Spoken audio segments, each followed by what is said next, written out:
रात के करीब 11:30 बजे थे। शहर की शोर शराबा से दूर मैं और मेरे दोस्त अहमद गहरे जंगल की तरफ निकले थे। हमें कैंपिंग का बहुत शौक था और ये पहला मौका था जब हम किसी सुनसान और प्रासरार जंगल में रात गुजारने जा रहे थे।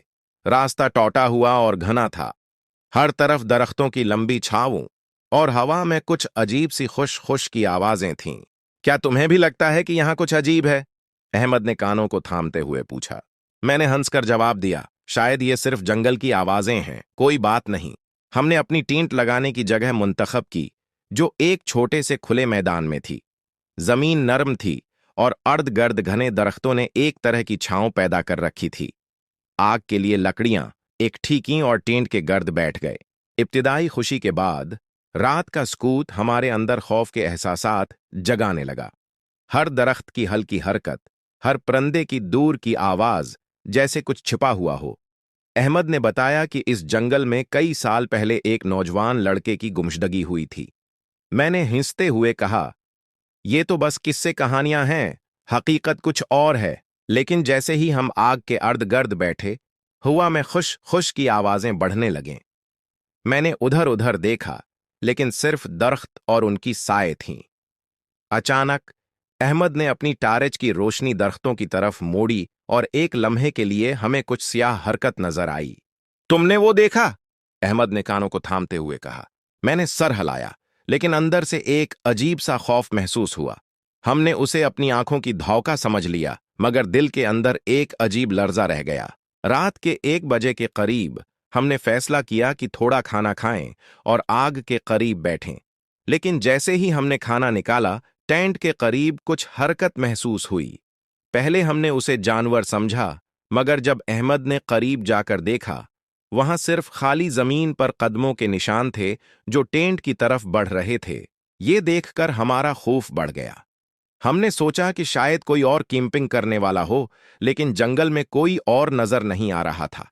आवाजें बढ़ती गईं और अचानक एक ठंडी हवा का झोंका हमारे उर्द गर्द घूम गया, जैसे जंगल ने हमें अपनी गिरफ्त में ले लिया हो। मैंने अहमद की तरफ देखा। उसकी आंखें खौफ से बड़ी हुई थीं। हमने फैसला किया कि अभी आराम करें, लेकिन नींद आने की बजाय हमारा खौफ और बढ़ गया। हमने आग को थोड़ा सा बढ़ाया, मगर रोशनी के दायरे से बाहर कुछ हरकत महसूस हो रही थी। और फिर वो लम्हा आया जिसने हमारी रात को हमेशा के लिए बदल दिया। टेंट के जुब पर एक धब्बा सा आया, जैसे कोई छोटा सा हाथ अंदर से उसे खींच रहा हो। हम दोनों ने एक दूसरे की तरफ देखा, दिल जोर जोर से धड़क रहे थे। ये कैसे मुमकिन है? यहां कोई नहीं होना चाहिए, अहमद ने सरगोशी में कहा। मैंने टेंट की जब खोलने की कोशिश की, लेकिन हाथ लर्ज रहे थे, और जैसे ही मैंने जब खोली, एक सियाह धंध हमारी तरफ बढ़ रही थी। न इंसानी शक्ल थी, न जानवर की, बस एक धिंद जैसा जिस्म जो हमारे अर्द गर्द घूम रहा था। हमने चीखने की कोशिश की, लेकिन आवाज जैसे निगल गई हो। दिल की धड़कनें जंगल की खामोशी में गूंज रही थीं। उसी लम्हे मैंने अहमद को देखा। वो अचानक टेंट से गायब हो गया। मैंने अपने हाथों से उसे पकड़ने की कोशिश की, मगर वो वहां नहीं था। सिर्फ वो सियाह धंध बाकी था, जो अब मेरे गर्द घूम रही थी। रात के बाकी हिस्से में मैंने वहीं बैठकर कपकपाना शुरू किया। आग बुझ गई और जंगल में एक अजीब सा सकूत छा गया। मैंने सोचा कि सुबह की रोशनी के साथ सब ठीक हो जाएगा, मगर अंदर ही अंदर मुझे मालूम था कि यह रात खत्म नहीं हुई। सुबह के वक्त सूरज की मध्यम रोशनी जंगल के बीच से झांक रही थी, लेकिन मेरे दिल का सुकून अभी भी वापस नहीं आया था। अहमद के गायब होने का सदमा और रात की प्रासरार धंध का खौफ अब भी मेरे जहन में घूम रहा था। मैंने टेंट के अंदर देखा, लेकिन अहमद का कोई निशान नहीं था। बस खाली जमीन और वही सियाह धंध के आसार थे जो अभी तक यादों में घूम रहे थे। मैंने हिम्मत जमा की और जंगल के अंदर अहमद को तलाश करने निकला। हर कदम के साथ दरख्तों के दरमियान की शैडोज और आवाजें मुझे मजीद खौफजदा कर रही थीं। दरख्तों की टहनियों की खश-खश और कहीं दौर से किसी के कदमों की गूंज, जैसे जंगल जिंदा हो और मुझे छिपाने की कोशिश कर रहा हो। चंद घंटों की तलाश के बाद मैं एक छोटे से झील के किनारे पहुंचा। पानी की सतह पर धंध का अक्स पड़ रहा था और मैंने महसूस किया जैसे वो सियाह धंध पानी में भी मौजूद हो। एक लम्हे के लिए मैंने अहमद का साया देखा, लेकिन जैसे ही मैं आगे बढ़ा, वो गायब हो गया। मेरी सांसें तेज हो गई थीं, दिल जोर जोर से धड़क रहा था। मैंने सोचा कि शायद ये सब मेरी आंखों का धोखा है, मगर जमीन पर बाकी कदमों के निशान, जो अभी भी टेंट की तरफ जा रहे थे, हकीकत बता रहे थे। मैंने जंगल के अंदर गहराई में जाने का फैसला किया। जैसे ही मैं आगे बढ़ा, हवा में एक अजीब सी खुशबू महसूस हुई, जैसे किसी ने जंगल में जलती हुई लकड़ी के साथ कोई और चीज जलाई हो। मैंने हर तरफ देखा, लेकिन वहां सिर्फ घने दरख्त और खामोशी थी। चंद लम्हे बाद मैंने एक छोटे से कैंपंग जगह देखी। शायद कोई और यहां था। मैंने एहतियात से आगे बढ़कर आवाज दी, क्या कोई यहां है? अहमद को देखा है? किसी ने जवाब नहीं दिया। लेकिन जैसे ही मैं आग के करीब पहुंचा, मुझे महसूस हुआ कि कोई मेरी पैरवी कर रहा है। ठंडी हवा के झोंके मेरे गर्द घूम रहे थे और दरख्तों की छांव में कोई हरकत महसूस हुई। ये वही सियाह धंध थी। वो धंध जो रात को टेंट में आई थी, अब मेरे गर्द घूम रही थी। मैंने दौड़ने की कोशिश की, लेकिन जंगल के रास्ते जैसे बदल रहे थे। हर समत में एक नया रास्ता, और हर रास्ते के आखिर में वो धंध मौजूद थी। मैंने हिम्मत करके एक दरख्त के पीछे छिपने का फैसला किया। धंध मेरे करीब से गुजरी और मैंने महसूस किया जैसे वो मुझे देख रही हो, लेकिन हाथ लगाने की सकत न हो। दिल की धड़कनें और तेज हो गई थीं और मैंने महसूस किया कि जंगल के अंदर वक्त भी धंध की रफ्तार से बदल रहा है। चंद लम्हों बाद मैंने दौर से किसी की आवाज सुनी। ये अहमद की आवाज थी। मैंने जोर से आवाज दी, अहमद, ये मैं हूं। अहमद की आवाज ने मुझे उम्मीद दी और मैंने धंध की मौजूदगी के बावजूद उसकी तरफ दौड़ लगाई। लेकिन जैसे ही मैं करीब पहुंचा, वो गायब हो गया। आवाज महज गूंज रही थी, मगर तस्वीर नहीं थी। ये लम्हा मेरे लिए एक हकीकत बन गया।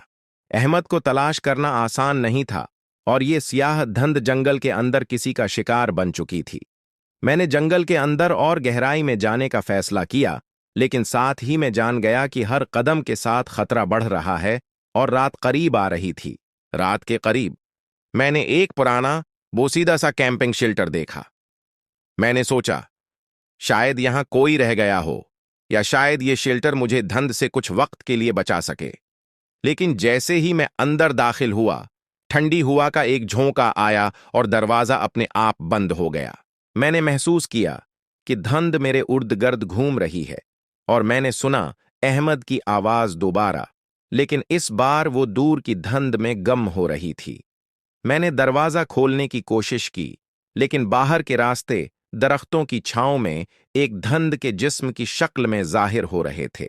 मैंने पहली बार एहसास किया, ये जंगल और ये धंध सिर्फ खौफ पैदा करने के लिए नहीं, बल्कि किसी को हमेशा के लिए निगलने के लिए थी। और मैं उस लम्हे समझ गया कि अहमद के बगैर शायद मैं भी उस जंगल से जिंदा न निकल पाऊं। बोसीदा शील्टर के अंदर अंधेरा था। लकड़ी की दीवारें सड़ चुकी थीं और छत से पानी के कतरे टपक रहे थे। मैंने टार्च आन की तो दीवारों पर अजीब व गरीब निशानात नजर आए, जैसे किसी ने नाखनों से लकीरों खींची हों। कुछ अल्फाज भी लिखे थे, मगर इतने पुराने कि पढ़ना मुश्किल था। मैंने करीब जाकर देखा। एक जमला साफ नजर आया, ये जंगल तुम्हें जाने नहीं देगा। मेरे हाथ कांपने लगे। ये सिर्फ एक वार्निंग नहीं थी, बल्कि किसी ऐसे शख्स का पैगाम था जो शायद कभी यहां से निकल नहीं पाया। अचानक शेल्टर के बाहर कदमों की आवाज आई। मैंने सांस रोक ली। अहमद, मैंने धीमी आवाज में कहा। जवाब में हल्की सी हंसी सुनाई दी। वो अहमद की आवाज जैसी थी, मगर बिल्कुल वैसी नहीं। इसमें दर्द, गुस्सा और कुछ ऐसा था जो इंसानी नहीं लग रहा था। मैं पीछे हटा, मगर शेल्टर की दीवार के साथ टकरा गया। इसी लम्हे दरवाजा खुद ब खुद खुल गया। बाहर वही सियाह धंध खड़ी थी, मगर इस बार वो वाज़ेह शक्ल अख्तियार कर चुकी थी। इसके अंदर चेहरे बन रहे थे, दर्जनों चेहरे। कुछ रो रहे थे, कुछ चीख रहे थे, और इनमें एक चेहरा अहमद का था। ये सब तुम्हारी वजह से हुआ, आवाज गूंजी, जैसे जंगल खुद बोल रहा हो। मैंने आंखें बंद कर लें और जोर से चीखा, ये सच नहीं है। मगर जैसे ही आंखें खोलें, मैं खुद को शेल्टर के अंदर नहीं, बल्कि जंगल के बिल्कुल बीचों बीच खड़ा पाया।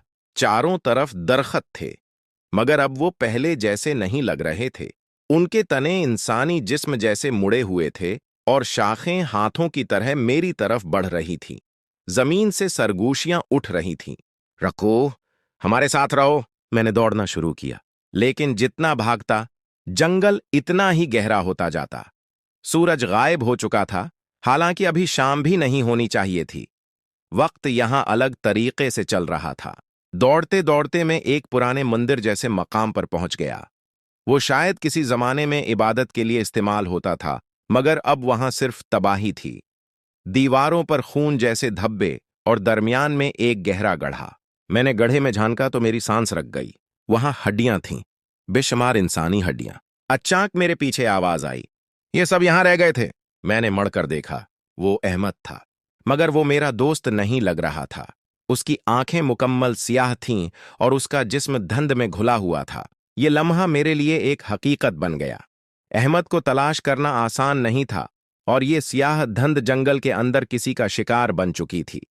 मैंने जंगल के अंदर और गहराई में जाने का फैसला किया, लेकिन साथ ही मैं जान गया कि हर कदम के साथ खतरा बढ़ रहा है और रात करीब आ रही थी। रात के करीब मैंने एक पुराना बोसीदा सा कैंपिंग शेल्टर देखा। मैंने सोचा, शायद यहां कोई रह गया हो, या शायद ये शेल्टर मुझे धुंध से कुछ वक्त के लिए बचा सके।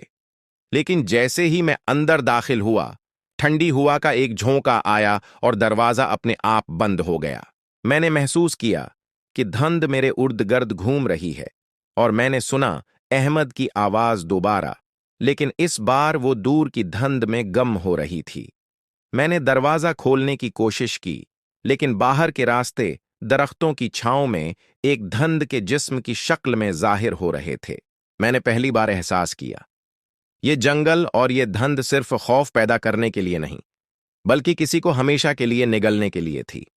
और मैं उस लम्हे समझ गया कि अहमद के बगैर शायद मैं भी उस जंगल से जिंदा ना निकल पाऊं। बोसीदा शील्टर के अंदर अंधेरा था। लकड़ी की दीवारें सड़ चुकी थीं और छत से पानी के कतरे टपक रहे थे। मैंने टार्च आन की तो दीवारों पर अजीब व गरीब निशानात नजर आए, जैसे किसी ने नाखनों से लकीरों खींची हूं। कुछ अल्फाज भी लिखे थे, मगर इतने पुराने कि पढ़ना मुश्किल था। मैंने करीब जाकर देखा, एक जमला साफ नजर आया, ये जंगल तुम्हें जाने नहीं देगा। मेरे हाथ कांपने लगे। ये सिर्फ एक वार्निंग नहीं थी, बल्कि किसी ऐसे शख्स का पैगाम था जो शायद कभी यहां से निकल नहीं पाया। अचानक शेल्टर के बाहर कदमों की आवाज आई। मैंने सांस रोक ली। अहमद, मैंने धीमी आवाज में कहा। जवाब में हल्की सी हंसी सुनाई दी। वो अहमद की आवाज जैसी थी, मगर बिल्कुल वैसी नहीं। इसमें दर्द, गुस्सा और कुछ ऐसा था जो इंसानी नहीं लग रहा था। मैं पीछे हटा, मगर शेल्टर की दीवार के साथ टकरा गया। इसी लम्हे दरवाजा खुद ब खुद खुल गया। बाहर वही सियाह धुंध खड़ी थी, मगर इस बार वो वाज़ेह शक्ल अख्तियार कर चुकी थी। इसके अंदर चेहरे बन रहे थे, दर्जनों चेहरे। कुछ रो रहे थे, कुछ चीख रहे थे, और इनमें एक चेहरा अहमद का था। ये सब तुम्हारी वजह से हुआ, आवाज गूंजी, जैसे जंगल खुद बोल रहा हो। मैंने आंखें बंद कर लें और जोर से चीखा, ये सच नहीं है। मगर जैसे ही आंखें खोलें, मैं खुद को शेल्टर के अंदर नहीं, बल्कि जंगल के बिल्कुल बीचों बीच खड़ा पाया।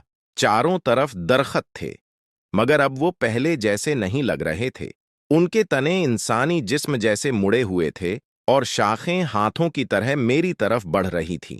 जमीन से सरगोशियां उठ रही थीं। रखो, हमारे साथ रहो।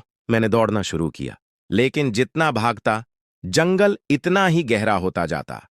सूरज गायब हो चुका था, हालांकि अभी शाम भी नहीं होनी चाहिए थी। वक्त यहां अलग तरीके से चल रहा था। दौड़ते दौड़ते मैं एक पुराने मंदिर जैसे मकाम पर पहुंच गया। वो शायद किसी जमाने में इबादत के लिए इस्तेमाल होता था, मगर अब वहां सिर्फ तबाही थी। दीवारों पर खून जैसे धब्बे और दरमियान में एक गहरा गड्ढा। मैंने गड्ढे में झांका तो मेरी सांस रक गई। वहां हड्डियां थीं, बेशुमार इंसानी हड्डियां। अचानक मेरे पीछे आवाज आई, ये सब यहां रह गए थे। मैंने मड़कर देखा, वो अहमद था, मगर वो मेरा दोस्त नहीं लग रहा था। उसकी आंखें मुकम्मल सियाह थीं और उसका जिस्म धुंध में घुला हुआ था। अहमद, चलो यहां से चलते हैं, मैं रूहान सी आवाज में बोला। वो मुस्कुराया। अब बहुत देर हो चुकी है। ये जंगल हमें मुंतखब करता है। कुछ लोग वापस जाते हैं और कुछ यहीं रह जाते हैं। मैंने पूछा, ये जंगल है क्या? अहमद ने गुड़े की तरफ इशारा किया। ये एक जिंदा चीज है। सदियों पहले यहां लोगों ने कुछ ऐसा जगा दिया था जिसे सोना ही चाहिए था। अब ये जंगल हर इस शख्स को खा जाता है जो अकेला, कमजोर या लालच में हो। मैं पीछे हटा। और तुम? वो खामोश हो गया, फिर बोला, मैं अब उसका हिस्सा हूं। अचानक जमीन लरजने लगी, धुंध हर तरफ फैल गई। मैंने महसूस किया जैसे कोई मुझे पकड़ रहा हो। मेरी टांगें जमीन में धंस रही थीं। हर तरफ वही आवाजें, वही सरगोशियां। तुम भी हमारे जैसे बन जाओगे। मैंने पूरी ताकत से खुद को आजाद करने की कोशिश की और मंदिर के टूटे हुए सुतून को पकड़ लिया। जैसे ही मैंने दुआ की, एक तेज चीख गूंजी और धंध पीछे हट गई। मैं जमीन पर गिर पड़ा, सांसें फूली हुई थीं। जब मैंने सर उठाया, अहमद गायब था। सिर्फ एक आवाज बाकी थी जो मेरे कानों में गूंज रही थी, रात खत्म नहीं हुई। और तब मुझे एहसास हुआ, ये जंगल अभी अपना आखिरी खेल खेलना बाकी रखता है। मैं जमीन पर बैठा हानिप रहा था। दिल इतनी जोर से धड़क रहा था कि लग रहा था सीना फट जाएगा। चारों तरफ खामोशी थी, मगर वो खामोशी आम नहीं थी। ये वो खामोशी थी जो चीखने से पहले आती है। मैंने खुद से कहा, यह सब हकीकत नहीं हो सकता, मैं पागल नहीं हो रहा। मगर जैसे ही मैंने कदम उठाया, जमीन के अंदर से सरगोशियां दोबारा शुरू हो गईं। हजारों आवाजें एक साथ, बूढ़े, बच्चे, औरतें, मर्द, सबकी। हम यहां फंस गए हैं। हमने भी यही गलती की थी। मेरे कदम रख गए। कौन सी गलती? मैं चीखा। हुआ अचानक तेज हो गई। दरख्तों की शाखें एक दूसरे से टकराकर ऐसी आवाजें निकालने लगें जैसे कोई हड्डियां तोड़ रहा हो। मेरे सामने धंध ने दोबारा शक्ल बनाई, मगर इस बार वो सिर्फ एक साया नहीं थी। वो एक बूढ़े शख्स की शक्ल अख्तियार कर चुकी थी। उसके कपड़े सदियों पुराने लग रहे थे, आंखें अंदर धनस चुकी थीं और आवाज कब्र जैसी थी। ये जंगल भौंका है। मैंने पूछा, तुम कौन हो? वो बोला, मैं पहला मुहाफिज था और आखिरी भी। उसने मुझे बताया कि सदियों पहले इस जंगल के दरमियान एक बस्ती थी। लोग लालच में आकर एक ऐसी ताकत को जगा बैठे जो इंसानों के खौफ से ताकत हासिल करती थी। वो ताकत जमीन में दफन कर दी गई, मगर जिंदा रही। वक्त के साथ वो जमीन नहीं बल्कि जंगल बन गई। ये सिर्फ जिस्म नहीं खाता, बूढ़े ने कहा, ये यादें, दोस्ती और उम्मीद भी खा जाता है। मेरी आंखों के सामने अहमद का चेहरा आ गया। तू अहमद? बूढ़ा सर झुकाकर बोला, उसे जंगल ने तोड़ दिया, मगर मुकम्मल नहीं। वो अभी भी कहीं अंदर जिंदा है। मेरे अंदर एक चंगारी सी जल उठी। मैं उसे वापस लाऊंगा, बूढ़े ने कहकहा लगाया। हर कोई यही कहता है। अचानक जमीन फटने लगी। वही गड्ढा दोबारा सामने आ गया, मगर अब उसके अंदर सिर्फ हड्डियां नहीं थीं, बल्कि हरकत थी। हाथ, चेहरे, आंखें सब ऊपर आने की कोशिश कर रहे थे। एक ही रास्ता है, बूढ़े ने कहा। कुर्बानी? क्या मतलब? वो बोला, जंगल एक को जाने देता है, दूसरे को रख लेता है। मेरा दिमाग सुन हो गया। तुम कहना क्या चाहते हो? इसी लम्हे अहमद मेरे सामने आ गया।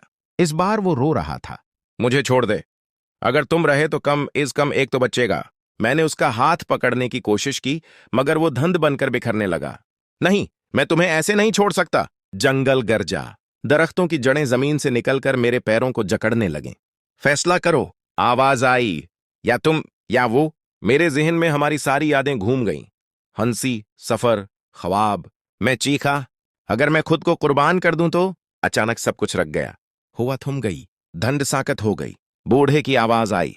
यही वो जवाब था जिसका जंगल इंतजार कर रहा था। जमीन खुलने लगी और मैं आहिस्ता आहिस्ता उसके अंदर जाने लगा। अहमद चीखा, नहीं, ऐसा मत करो। मैं मुस्कुराया। कम इज कम तुम जिंदा रहोगे। जैसे ही मैं अंधेरे में डूबा, एक आखिरी आवाज मेरे कानों में गूंजी। हर कुर्बानी मुकम्मल नहीं होती। और फिर सब कुछ सफेद हो गया। आंखें खुलें तो रोशनी बहुत तेज थी, इतनी तेज कि चंद लम्हों के लिए मैंने समझा मैं मर चुका हूं। लेकिन फिर मैंने परिंदों की आवाज सुनी, हवा की हल्की सी ठंडक महसूस हुई और अपने जिस्म का वजन जमीन पर। मैं जिंदा था। मैं आहिस्ता आहिस्ता उठा। सामने वही जंगल था, मगर अब वो पहले जैसा खौफनाक नहीं लग रहा था। दरख्त सीधे खड़े थे, धंध गायब थी और जमीन प्रसकून थी, जैसे कुछ हुआ ही ना हो। मेरे दिमाग में एक ही सवाल गूंज रहा था, अहमद कहाँ है? मैंने अर्द गर्द देखा और फिर मेरी नजर जंगल के किनारे खड़ी एम्बुलेंस पर पड़ी। चंद लोग थे, रेस्क्यू वाले। किसी ने मुझे देखकर आवाज दी, ये रहा, ये जिंदा है। वो मुझे स्ट्रेचर पर लिटा रहे थे, सवाल पूछ रहे थे, मगर मेरे कानों में सिर्फ एक आवाज गूंज रही थी, कुर्बानी मुकम्मल नहीं होती। अस्पताल में मुझे बताया गया कि मैं 3 दिन से लापता था। 3 दिन, जबकि मुझे लगा था सिर्फ एक रात गुजरी है। अहमद के बारे में पूछा तो सब खामोश हो गए।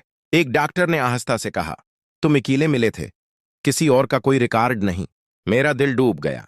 क्या मैं वाकई अकेला आया था या जंगल ने कुछ छिपा लिया था? कुछ दिन बाद मुझे घर भेज दिया गया। जिंदगी बज़ाहिर नॉर्मल हो गई, मगर मैं नॉर्मल नहीं था। रात को सोते वक्त मुझे दरख्त नजर आते, आंख बंद करता तो सरगोशियां सुनाई देते, और कभी कभी आईने में मुझे अपना अक्स पूरा इंसान नहीं लगता था। एक रात तकरीबन 3 बजे मैं नींद से हड़बड़ा कर उठा। कमरा ठंडा था, बहुत ठंडा।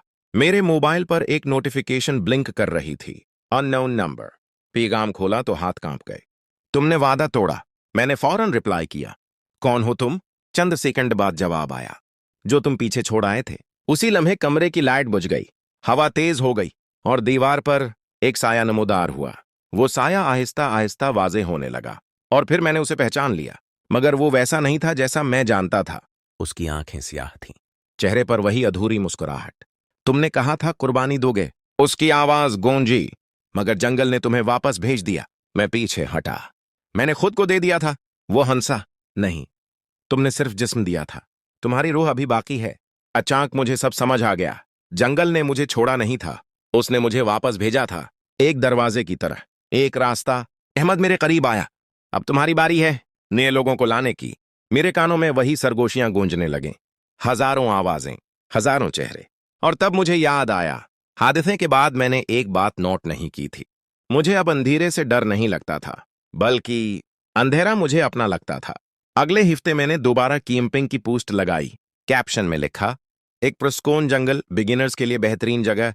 कई लोग इंटरेस्टेड थे, कई ने डीएम किया, और मैं मुस्कुरा रहा था, क्योंकि मैं जानता था जंगल अब भी भूखा है, और इस बार वो अकेला नहीं खाएगा। अगर तुम कभी किसी जंगल की सीर पर जाओ और कोई अजनबी तुम्हें कहे ये जगह सेफ है, तो याद रखना, कुछ लोग वापस आते हैं, मगर पूरे इंसान बनकर नहीं।